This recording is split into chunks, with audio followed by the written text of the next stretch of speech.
Oh, all right. Don't know. See if this thing is too bright or something I'm not doing that is right. Okay, I think it's better now. Yeah. Hello, hello, everyone. Um,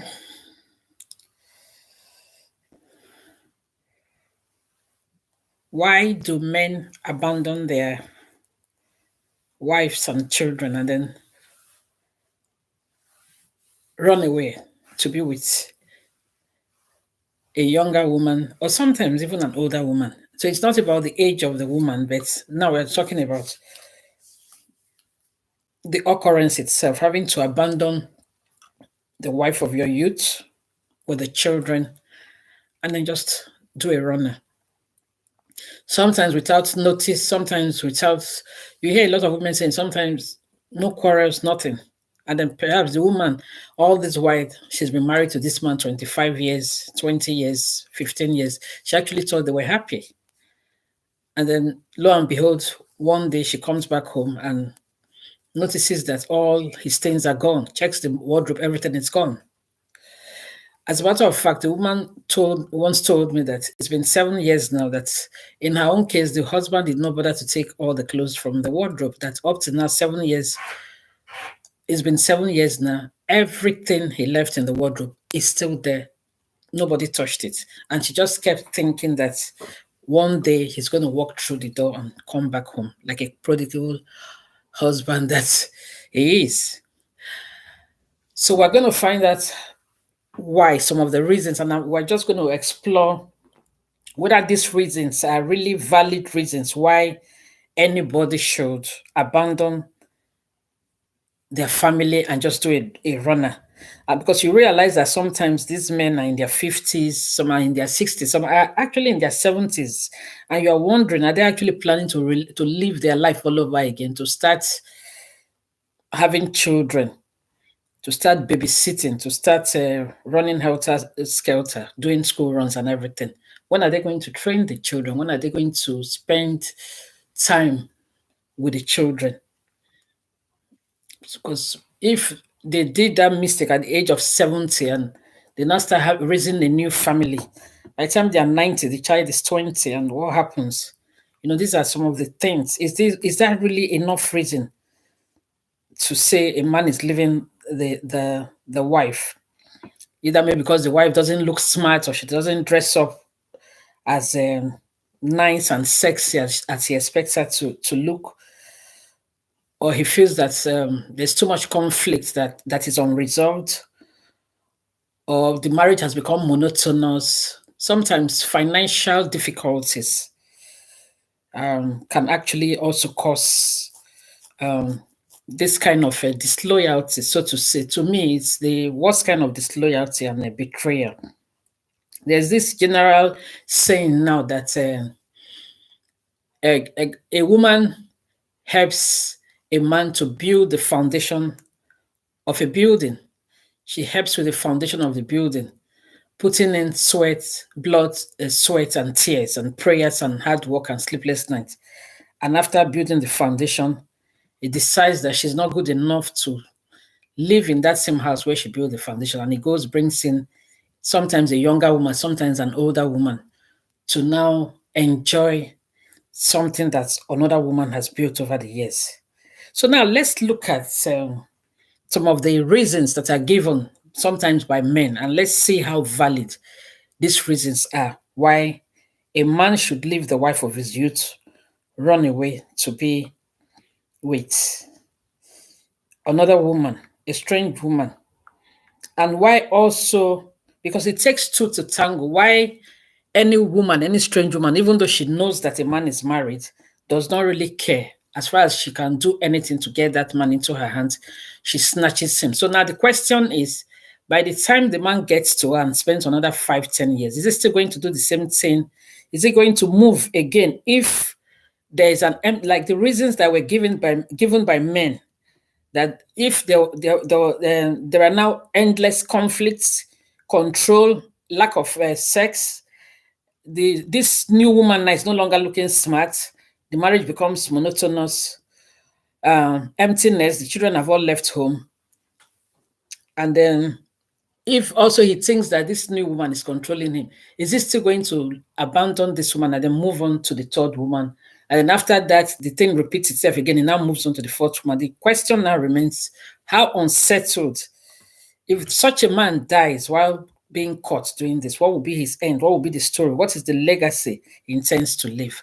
My name is Kate Okole. For the purposes of this broadcast and this platform, I'm a relationship expert. I have worked as a lawyer for more than a period of 29 years. I've got dual qualifications in two different jurisdictions.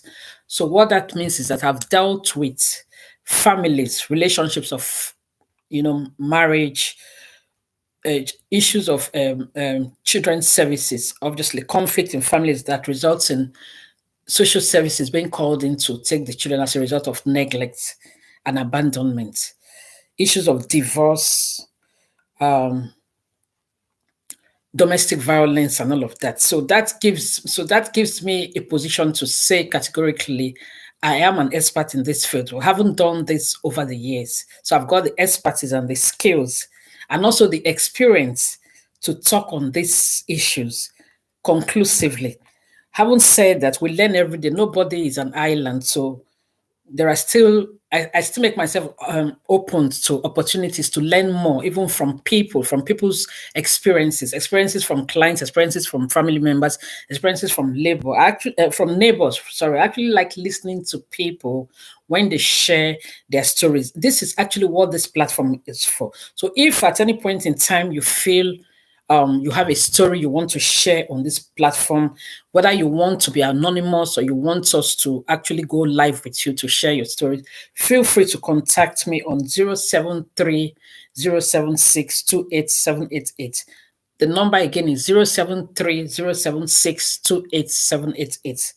My email address is kayokoli11@yahoo.co.uk. So it's KAY Okoli11, that's 11, at yahoo.co.uk. So let's bounce back to the topic of the day, why men leave their spouses. So a lot of times, the reasons that are given is that sometimes couples haven't been married for a long time. The marriage becomes monotonous. So the man actually continues to remain in the marriage because she doesn't want the children to live without a father. I've actually had sometimes some women, they were discussing a family and they said, oh, the man is actually there. He's definitely going to leave her. The moment the children grows up, he's going to leave her. So you hear people saying this kind of funny things and you are asking that what is the purpose for which a man goes to ask a woman's hands in marriage? Is marriage for a lifetime, or is something that men like to do over and over again? They want to marry after the first time, they marry the second time, they marry the third time. So if you say maybe the man is going to live up to 100 years, for how long is he going to continue to marry and to divorce and to remarry and to divorce? So if this is the case, what happens in the case of women? Do women also have the opportunities to continue to haven't married their husbands over a period of years? Are they also exposed to making such drastic decisions of abandoning their husbands to go be with a new man and then starting up their life for also the same reasons that are given by some men, the reasons why they abandon their wife and their children? And it's interesting to know that the moment there are cracks in a marriage relationship between a husband and a wife, somehow it now begins to affect the children. The moment a man is not happy with his wife, the moment there's a problem in a marriage, it affects the children. You see, then the woman becomes extremely very close to the children. It's like she finds solace in the children, but the man continues to withdraw and to detach himself from the children. It's almost like as if the children now becomes the wife's children, not his own children. Now the question now remains, why is it that men actually are not so attached to their children to the extent that they can actually abandon their children, run away with a younger woman and even with an older woman, and start off a new life, start raising um, um, a new family, having new children with this new woman, and they're never even thinking about the older ones that they have abandoned with his previous wife. I've also seen situations whereby a man abandons his wife and his children, goes to be with a woman who is a single mother. Maybe she has 2 or 3 children from her own previous relationships, and the man feels extremely comfortable actually taking care of this single mother's children from her previous relationship, whilst he is never in touch with his own biological children from his previous relationship.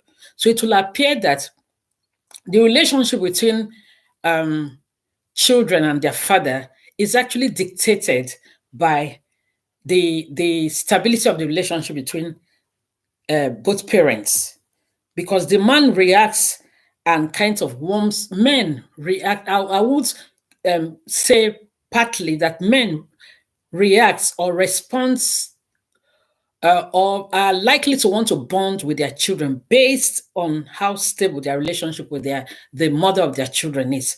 The moment the relationship with the mother of their children gets soured, they begin to gradually withdraw from these innocent children, even though the children are not the reasons behind the breakup or the conflict.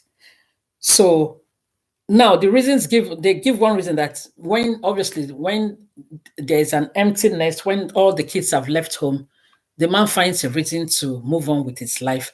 But even when he moves on, my argument now is that even when he moves on, he doesn't move on to an older woman who has passed childbearing age.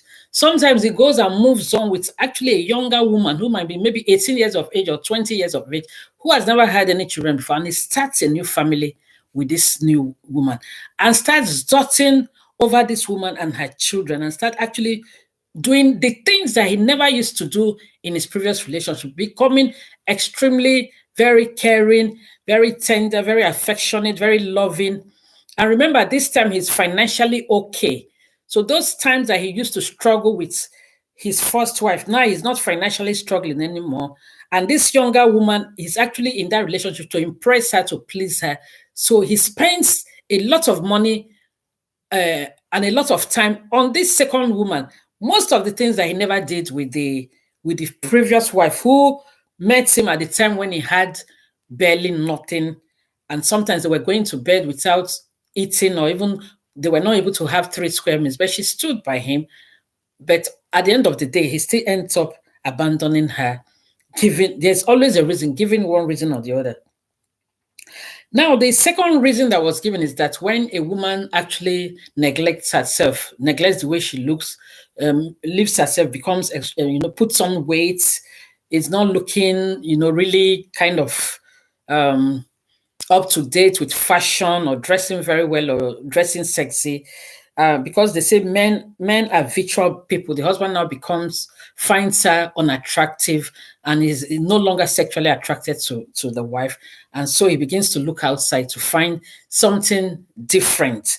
As a matter of fact, because they say men are sexual beings, they want, and also they like variety. So because they are so used to the wife in the home, she has now almost become like a sister. As a matter of fact, she's lesser than a sister, because the affection and the bond between a man and his biological sister is actually stronger and everything. But they actually now see the woman as a homemaker who tidies up the home, who puts food on the table, make sure that the food is warm, who takes care of all his needs, while he goes out there and gives his affection, his time, and his attention to a younger woman who is also of a childbearing age. So the question now is, if at the end of the day, this second woman now, after 5 or 10 years, now has gained some weight and now becomes relaxed and starts neglecting her looks, sorry, I beg your pardon. So what happens is the man now going to move from this second woman to now start looking to marry a third wife, who is now looking sexier and smarter and more, and because, who is now a fashionista. So if that is the case, if the third one now neglects herself and she's no longer looking appealing or fashionable the way he expects, he now moves on to the fourth one. Let's say, for example, he has 100 years to live. How many of the years is he going to live with each of the women? And what legacy is he actually living on the sands of time? What will he be remembered for? How is he going to be able to spend his time emotionally and affectionately with all these children that he's going to drop with every of these women who he has now made single women because of his sexual promiscuity? So these are some of the questions. For how long, at what stage is it going to be said that a man is supposed to be able to discipline himself? At what stage are we going to be teaching our sons to say, what is the purpose of marriage? Because the reason why you can only abuse something if you don't know the value of that thing. So if you don't know the value of marriage, the reason why you are in a marriage, obviously after 15 years, after 20 years, after 25 years, you are going to abuse the marriage because in the first place, you think that is a joke. You think that is something that when everything is fine with you, it's fine. When you don't feel like doing anymore, you just move on and you move on to the next woman. You understand? And then you leave the first baggage, you move on to the second baggage. When after creating another baggage in the second marriage, you move on and you go to the third one, to the fourth one. But what men don't understand is for each of these relationships, there are lives involved. There are hearts that are broken. There are children who are affected drastically, now end up running out around in the street. There are children who now don't have that father figure in you, who you are teaching that it's okay for them when they get married tomorrow. It's okay for them to abandon their own wives. It's okay for them to physically abuse and emotionally abuse their own wives. It's okay to abuse their children, both physically and mentally. So these children of yours, they begin to replicate the same thing that they saw you doing during the period when they were being raised. So these are some of the things, the intricacies, and the sure actions and the impact of this kind of action that society tried to justify by saying, oh, the reason why a man leaves, the reason why a man abandons his wife and children is because the woman started neglecting herself.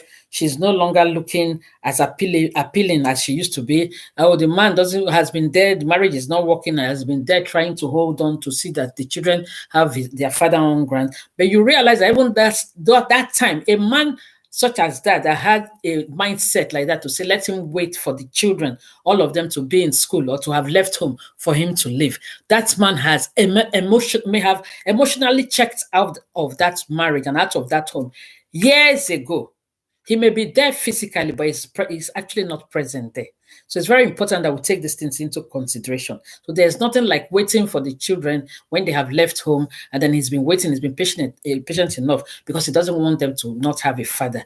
Right from back years ago, the children actually, even though had a father physically, but never had any form of bonding with him. You understand? So endless conflict. If as adults, two people, a husband and a wife, they come together, there must be something that actually brought them together, because it is said in Amos 3:3 says that two cannot work together except they agree. So obviously what brought them together in the first place? Because they agreed in the first place. So if during the tenure of the marriage then there are conflicts, one thing is that it is okay for there to be conflict, but if the conflict cannot be resolved amicably between the spouses through humility, through acceptance of wrong, through understanding that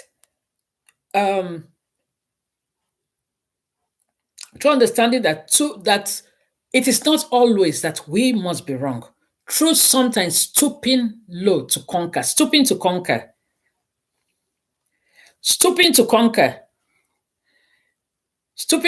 meaning that it is even sometimes when you are wrong, you accept, you stoop to conquer by apologizing, by apologizing. You stoop to conquer by apologizing. I'm trying to actually find a quotation that I spotted somewhere. I like that quotation, the way it was carved, that I thought it would have been useful for this, but I'm not sure where I actually saved it on one of my phones. I don't know whether it's the iPhone or the other one. So when you stoop to conquer, it means that obviously when you can only stoop to conquer if you understand the purpose for the marriage. You can only stoop to conquer if you understand that the marriage is for a purpose, not only for you and your spouse, but for the children, for the grandchildren, for the great-grandchildren, for the immediate community, for the nation and the world at large.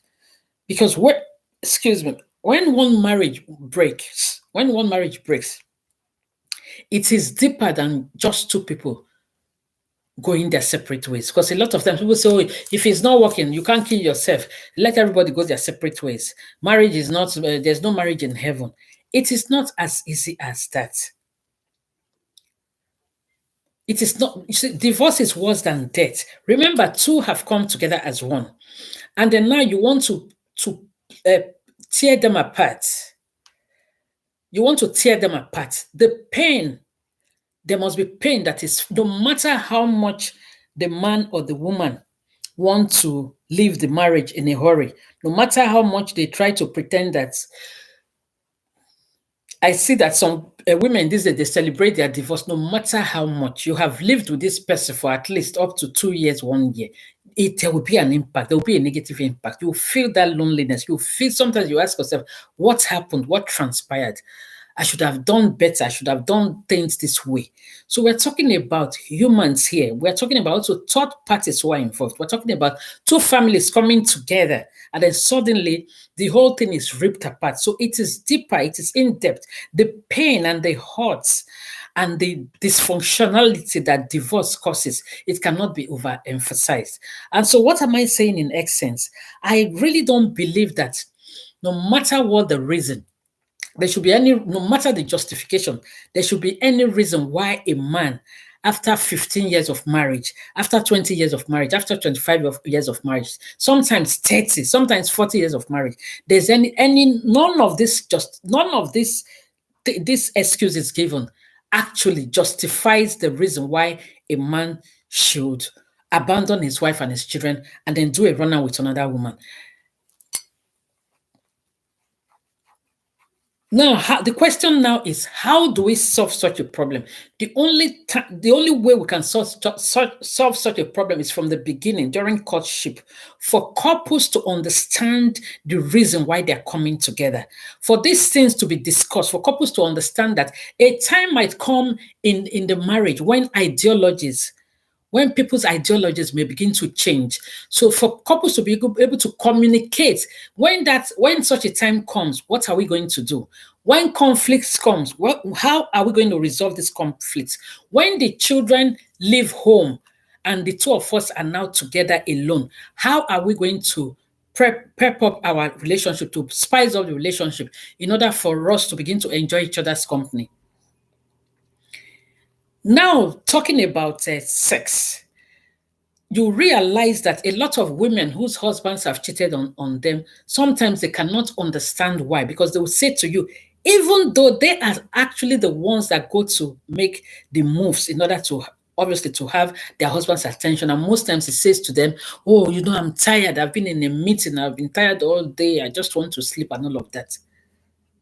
So to see that same man is now caught or found cheating. So you can imagine how painful it will be to the wife, because she will feel that maybe she's not looking attractive enough, or that the husband has rejected her or something like that. This psychological trauma alone, the pain is like ripping her heart apart. So the earlier we begin to actually teach men, our men need positive male mentors. I will begin to teach them the impact of cheating on a spouse. Either way, either men and women needs to be taught and needs to be mentored to understand the impact of cheating on either your spouse, whether your spouse is a man or a woman. The pain, the agony, the feeling of betrayal, the feeling of rejection, the sleepless nights, the unanswered questions, the loneliness, especially when that couple, they really don't have good friends and family members around them. Now, having good friends and family members around you, you might not know whether you have good friends and family members around you until things begin to happen in your relationship.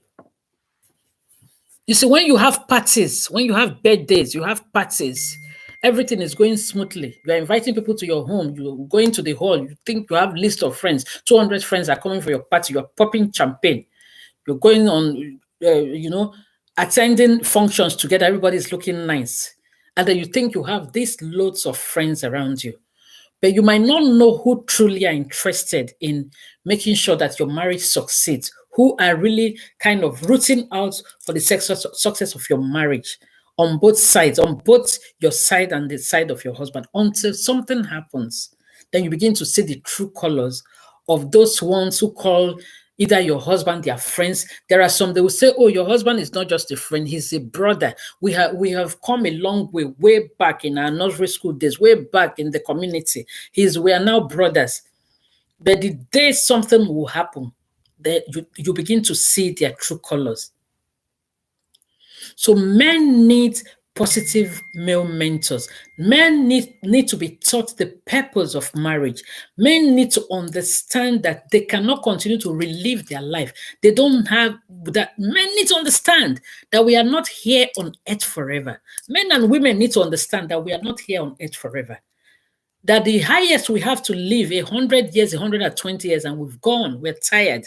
So if that is it, we need to live our days, numbering our days, understanding that we are not here forever, and we must impact people positively. We must impact our spouses positively. We must impact our children positively. We must impact our society positively. We must impact everything that we come across in our life positively. We must not, as men and women, go about breaking hearts or getting ourselves entangled with people just for the fun of it. And then after a couple of years, we dump them, we move to the next person, we dump that one, and we're breaking hearts. We're making people cry, we're making people curse, we're making karma to actually chase us, because karma is a bitch. Karma is no respecter of persons. So for whatsoever a man or a woman sows, what you sow in the life of that woman or you sow in the life of that man, that you shall definitely reap. So when you become, sometimes we become treacherous. We become treacherous. We become cruel. And we don't care.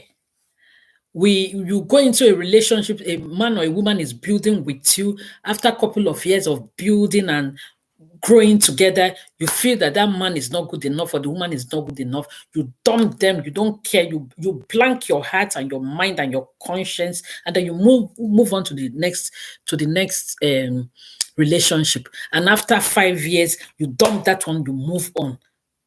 What will be your story if you sleep today and you are not able to wake up? Or if something happens today, you fall sick and you are old, who can you guarantee will come and see you in hospital, will take care of you in your old age? Who can you guarantee? The people you can guarantee that will come and take care of you in your old age are people you have sown positive seeds into their lives. And basically, they're family members, your immediate family members, your children, your wife. One thing you must realize as a man, no child, no matter how much you want to manipulate that child, no child ever feels happy. No child ever feels bonded with a father who maltreats their mother. No child, no matter how much you want to lie to that child, it's just a matter of time. When they grow up, they begin to know the difference between right and wrong. They will know the difference. So I do not believe that even when a woman tries to brainwash a child against the father, when that child grows up, she will know the truth. No matter what, she will see the truth, she will know the truth. So what will be your legacy? So before you marry a woman, make sure you love that woman. Make sure that woman is a woman that in another 50 years' time, in another 20 years' time, in another 30 years' time, you can continue to be friends with her. You can continue to live with her confidently without doing a runner, without being a prodigal husband. Make sure, set your heart. Don't marry based on money. Don't marry based on academic excellence. Don't marry based on material things. Don't marry based on infatuation. Be in depth when you're making a choice when it comes to marriage. Be in depth. Be a deep person when it comes to marriage. Be in depth. The reason, and be disciplined. Try and discipline yourself. A successful man is that man who disciplines himself over things that has to do with women, sex. If you're able to discipline your male organ as a man, you will go a long way. You go a long way in life. Any man who is not able to discipline himself when it comes to his male organ just has failure awaiting him at the doorstep. It's just a matter of time. So be careful. If you are a man and right now you are thinking of abandoning that wife of your youth, abandoning your children, or perhaps you are a man, you have actually done the abandonment already. You've now checked into the house of a strange woman who is a single mother with maybe 2, 3 children from previous relationship. And now you think that she's showing you all the love. You are spending all the money on her. You're taking care of her kids from another man. Why your own kids, they hardly see you. Why your own kids, you hardly send them money. You are sowing a seed of discord. Because if anything happens to you, that strange woman and her children, they will abandon you. You'll be left high and dry because you have no history with them. If they hospitalize you, she will abandon you. If you lose your job, she's going to abandon you. I don't care what story she's telling you now about love. Where have you been all your life? They have this thing now of saying that, oh, he said his wife doesn't give him food. The wife doesn't take care of. So when the men go, they tell all kinds of stories to these strange women, and the strange women start broadcasting the story. Oh, she doesn't take care of him. Oh, she's neglecting. Oh, she's not enterprising. The question now is, he is telling all those stories just so he can buy that sympathy from you at that point in time. It is said that the same broom or the same whip that they use in flogging the first woman, they will use it double for the second woman. So don't think you are in a comfort zone. All it has to do with a matter of time. This same man will show who he truly is. Because if he has done it to the first wife, he will do it to you. He will leave you also. He will go on to the third woman. He will go on to the fourth woman. He will go on to the fifth woman until one day he meets his Waterloo. Maybe he ends up losing his job, ends up meeting his untimely death, or ends up bedridden in the hospital. That is not what we pray, but we have seen so many cases of that didn't really end well, where men have maltreated the wives of their youth, maltreated their children, and then ran away with other women. And then when they now got into trouble, these strange women end up abandoning them either in hospital or pushing them out when they are now penniless and they are now of no use to them. So be careful. If you are a man, you are within the ages of 30 to 75. I know there are men who even at the age of 80, 85, they still want to do this foolishness. Be careful. Be careful. I heard obviously one blogger was talking about one of the reasons why men do that is an issue of control. Men don't like control. Men like being pampered. He was just talking like as if men are babies. What do you mean by control? If in a relationship, the woman is the one that manages the finance in the home better than the man, or she's the one that is the enterprising one better than the man is not the type. And if she's trying to put things together, how can that be interpreted to mean control? If the woman is trying to say, where are you? When are you coming home? Maybe the man closes 5:30 and gets home say by 7 o'clock, and by 9 o'clock he's not home, will it not make sense for the woman to pick up the phone to start saying, "Where are you?" Most times, not because she's monitoring him, but because she cares. She wants to be sure that the man is okay. But if all things are equal and there's transparency, as it's supposed to be in a relationship, if the man is not doing anything shady, what stops him from saying, "Oh, I'm on my way. I had a flat tire, or there's traffic, or I actually went to the grocery to get some things for the home." There's really nothing wrong in a husband and wife with a husband and wife checking in on each other to make sure that they're okay. It doesn't mean that obviously the wife or the husband is trying to um, um, control their spouse, or it doesn't mean that they're overbearing. Also, when a man is derailing, the role of the wife also is to call his attention to say, "This path that you are taking, it might destroy the whole family. This decision that you want to take, it might not go well for you, and anything that affects you negatively is going to affect the wife and the children." There's nothing wrong in the wife trying to correct him, trying to bring his attention just in case he doesn't understand the impact of what he's doing. That cannot be seen to be control. So people see things as control when they are deviant, when they are bent on doing that wrong thing and they don't want to change from their wrongs. They don't want to accept their wrongs. And most times, most likely, they end up bearing the repercussion of that thing because of their strong-headedness. The role of a woman, the role of your wife, the Bible says that she's your helpmate. She's there to help you. She's there to help you to succeed. She's there to pray for you. She's there to also guide you prayerfully.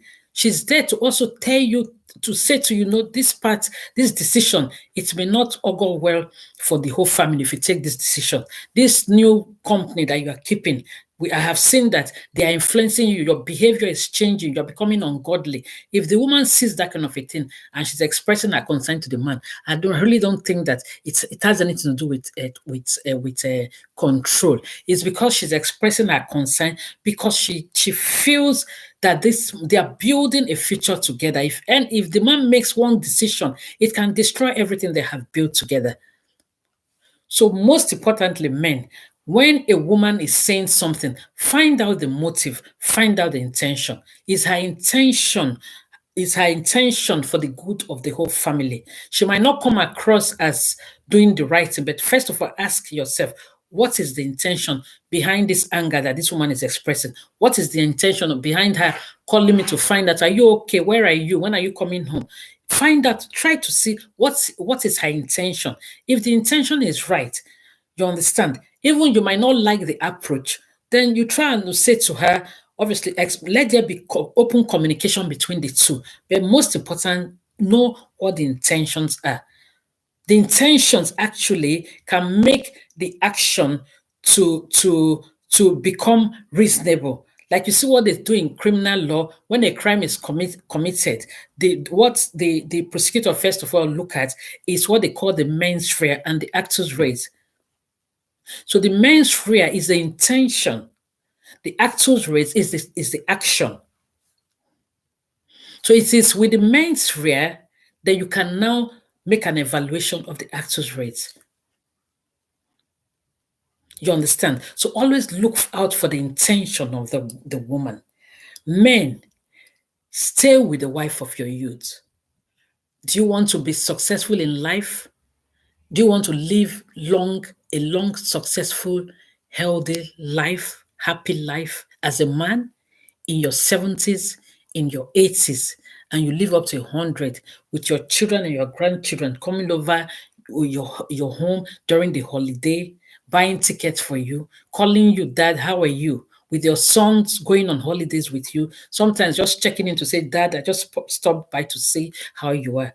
Do you want to live that kind of happy, successful life? Stick with the wife of your youth. Treat your wife right.